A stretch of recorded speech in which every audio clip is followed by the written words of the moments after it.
ছাত্র জনতার গণ-অভ্যুত্থানের মুখে গেল ৫ আগস্ট প্রধানমন্ত্রীর পদ থেকে পদত্যাগের পর ভারতের রাজধানী দিল্লিতে গিয়ে আশ্রয় নিয়েছেন আওয়ামী লীগের সভাপতি শেখ হাসিনা। তখন থেকেই আলোচনায় আছেন দলটির সাধারণ সম্পাদক ওবায়দুল কাদের। তিনি কি দেশে আছেন, নাকি পালিয়ে গেছেন, নাকি আটক হয়েছেন? এ নিয়ে এখন সবখানেই চলছে তুমুল চর্চা।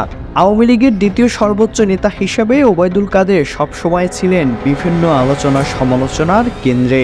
বিএনপি ছাড়াও আওয়ামী লীগ বিরোধী যে কোনো প্রতিপক্ষকে ব্যঙ্গভাবে ঘায়েল করাই ছিল তার অন্যতম প্রধান কাজ। একটা শব্দও বলবো না জমা দেওয়ার, কেন 10টা মিনিটও সহ্য হয় না, 15টা মিনিট সহ্য হয় না। ৫ আগস্ট সফল গণ-অভ্যুত্থানের পর থেকেই তাই রাজনৈতিক মহলে প্রশ্ন উঠেছে, আওয়ামী লীগের সাধারণ সম্পাদক ওবায়দুল কাদের কোথায়? কোটি টাকার এমন প্রশ্নে সঠিক ও নির্ভুল কোনো উত্তর এখনো পাওয়া যায়নি।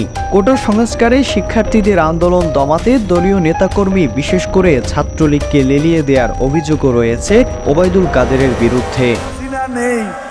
আরে মির্জা ফখরুল, হায়রে হায়, টেলিভিশনে দেখলাম খালি দৌড়াচ্ছে। ছাত্র আন্দোলনকে ঘিরে তিনি নেতাকর্মীদের কাছে গ্রহণযোগ্যতা হারাতে থাকেন।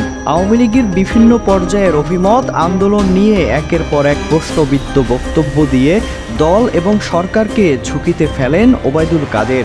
কোটা সংস্কার আন্দোলন ঘিরে উত্তপ্ত পরিস্থিতি সামলাতে আওয়ামী লীগের সাধারণ সম্পাদক ওবায়দুল কাদেরের ভূমিকা নিয়ে প্রশ্ন ওঠে আওয়ামী লীগ নেতৃত্বাধীন 14 দলীয় জোটের বৈঠকে।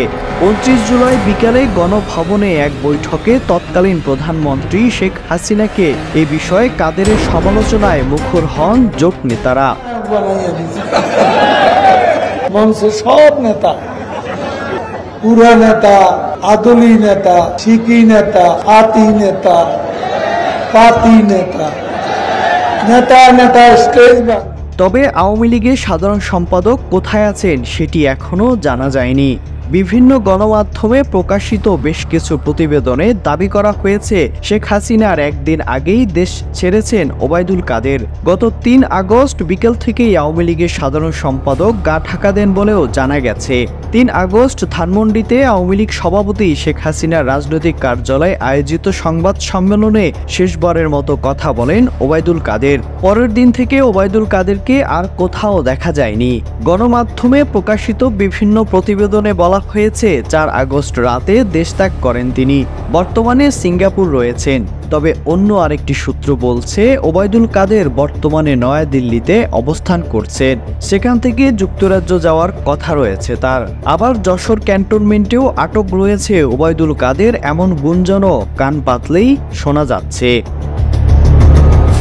প্রসঙ্গত, ওবায়দুল কাদের 2016 সালের অক্টোবর থেকে আওয়ামী লীগের সাধারণ সম্পাদক হিসেবে দায়িত্বে রয়েছেন। 5 আগস্ট আওয়ামী লীগ সরকারের পতনের আগ পর্যন্ত তিনি সড়ক পরিবহন ও সেতু মন্ত্রী ছিলেন। বাংলাদেশ ছাত্রলীগের সাবেক এই সভাপতি নোয়াখালী 5 আসনে সংসদ সদস্য ছিলেন। Miran Ahmed, SATV digital.